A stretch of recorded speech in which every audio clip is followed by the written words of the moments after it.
ஒரு அழகிய கிராமம். அந்த கிராமத்தில் தொப்பி வியாபாரம் செய்து ஒருவர் வாழ்ந்து வந்தார். அவருக்கு சிறு வயதிலேயே தொப்பிகள் தைப்பதில் மிகுந்த ஆர்வம். அவர் வீட்டிலேயே கலர் கலரான தொப்பிகளை செய்து வியாபாரமும் செய்து வந்தார். அன்று ஒரு நாள் அவர் செய்த தொப்பிகளை எல்லாம் ஒரு கூடையில் வைத்து வியாபாரம் செய்வதற்காக வெளியில் கிளம்பினார். இன்னைக்கு வெயில் வேற ஓவராக இருக்குது. இந்த தொப்பிகளை எல்லாம் சீக்கிரமாக விற்றுட்டு வீடு வந்து சேரணும். பூனே, வீட்டை பத்திரமா பார்த்துக்க. நான் போயிட்டு சீக்கிரம் வந்துடுறேன்.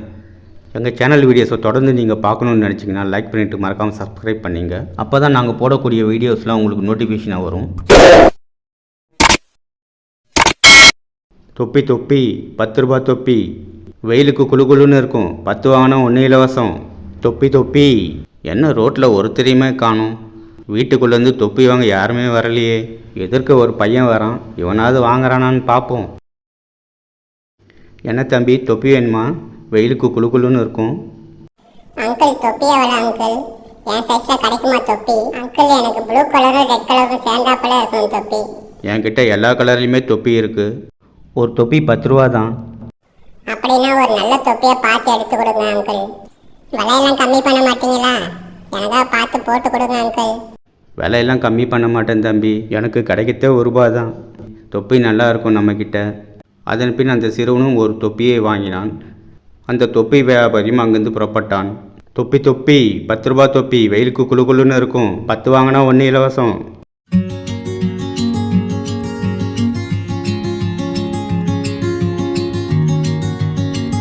அந்த வியாபாரி ஒரு இடத்தில் வந்து கொண்டிருந்தார். வெயில் ஓவராக அடிக்குது, மண்டையை பொழக்குது, ஒரே மயக்கமாக வேற வருது. ஏதாவது ஒரு மரத்தடியில் ஓய்வெடுத்து விட்டு தான் செல்ல வேண்டும் என நினைத்து கொண்டே வந்தார். அப்போது அவர் கண்ணில் ஒரு மரம் ஒன்று தென்பட்டது. இந்த மரம் நாம் ஓய்வெடுப்பதற்கு நன்றாக இருக்கும் என நினைத்தார். உடனே அந்த மரத்தடியை நோக்கி சென்றார்.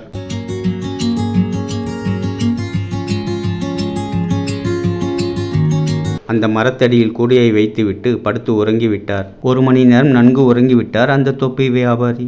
அதன் பின் நிறைய குரங்குகள் அந்த மரத்திற்கு வந்தன. ஒரே சத்தம் போட்டு கொண்டே இருந்தன.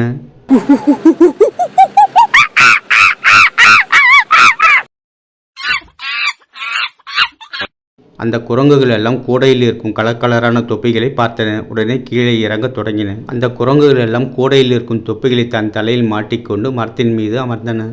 அந்த தொப்பி வியாபாரி நன்கு உறங்கிக் கொண்டே இருந்தார். அதன் பின் அந்த குரங்குகள் சும்மாவா இருந்தது, சத்தம் போட்டு கொண்டே இருந்தன.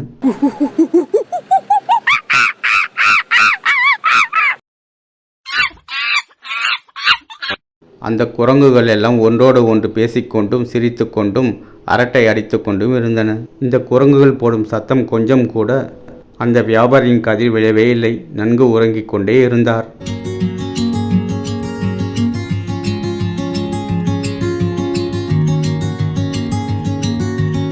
அந்த வியாபாரி சிறிது நேரத்திற்கு பின் தூக்கத்தில் இருந்து எழுந்தார். எங்கே கூடையில் இருந்த ஒரு தொப்பிகளை கூட காணோம். உடனே மரத்தின் மேலே பார்த்தார். குரங்குகளே, என் தொப்பிகளை கொடுத்துவிடு. இதை வைத்துத்தான் நான் வியாபாரம் செய்து கொண்டு இருக்கிறேன்.